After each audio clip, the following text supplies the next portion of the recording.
Hi, my name is Ellery Barney, and I'm a financial advisor here with Cutler Investment Group. I grew up here in the Rogue Valley and now live in Jacksonville with my family and our golden retriever, Winnie Cooper. Here at Cutler, I specialize in financial planning and all things financial wellness.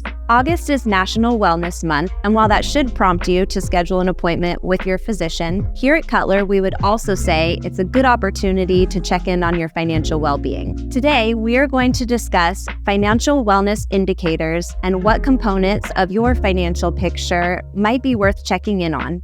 Specifically, emergency savings, debt management, risk mitigation, investment allocation, retirement deferral, and estate planning documents.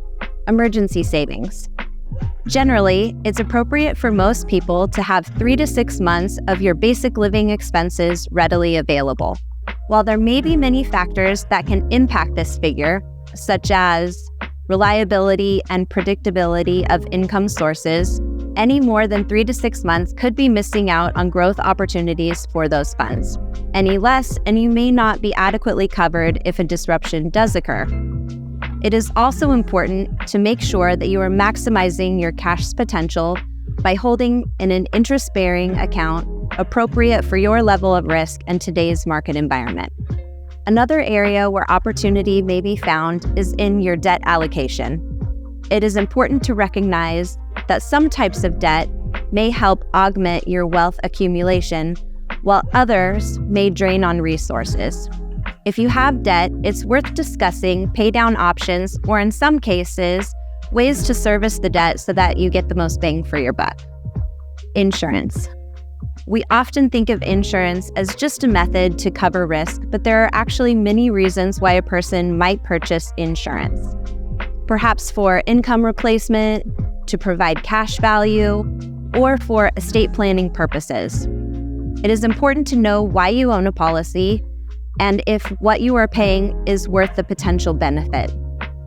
At Cutler, we see a lot of policies that are expensive, frequently have riders that are no longer needed, and your Cutler financial advisor can help you assess whether a policy is doing what you want it to, if the costs are worth the reward, and if it still fits well in your overall picture. You especially want to consider looking at your insurance policy if you have experienced a major life event, develop a serious illness, haven't checked in on your listed beneficiaries in a while, or if you don't know the rating of your insurance carrier.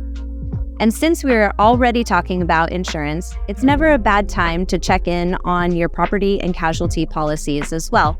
We want to make sure that the coverage limits are adequate to replace your assets, or that you have an umbrella policy that covers your potential liabilities. Some examples of this could be a new swimming pool, or if you have any teenage drivers in the house.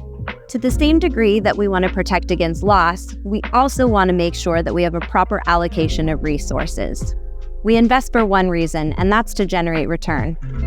The method for generating return is dependent on a person's capacity and ability to tolerate risk. If you're someone who likes stocks, you likely have a high risk capacity, which means that you feel comfortable with the high level of risk.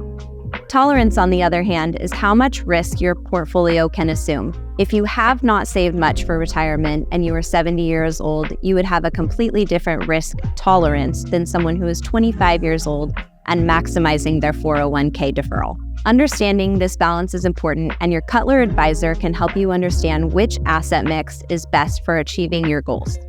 There are a lot of variables here that you will want to consider.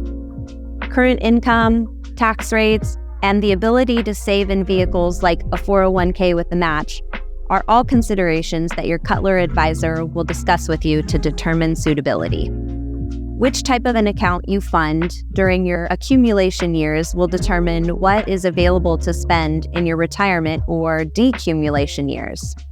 Retirement deferral. There is a trend in the U.S. right now where the average work-life expectancy is shortening and the average retirement life expectancy is lengthening, meaning the amount of time that the average American is actually earning money to pay for retirement is shrinking. More people today are pursuing secondary education, delaying their entrance into the workforce. Due to medical advances, people are living longer, which means their funds must be stretched over a greater time frame. There is also a trend toward an alternative retirement lifestyle, maybe retiring early or working part-time in retirement. Depending on where you are in saving for retirement, there are recommended ranges of income percentages that should be deferred prior to retirement. There is also a recommended portfolio size depending on your age. For example, someone who is 65 years of age should have a retirement portfolio that is 16 to 20 times their annual salary. Finally, we finish with the topic of estate planning. There are a handful of documents that you would want to have in place, but at the very least, we recommend 4 of them: the durable power of attorney, a will, a medical directive, and in some cases, a trust. If you are yet to develop these documents, or if you haven't checked in on them in a while, talk to your Cutler advisor to point you in the right direction. Thank you for spending part of your day with me. Stay tuned for our next timely topic.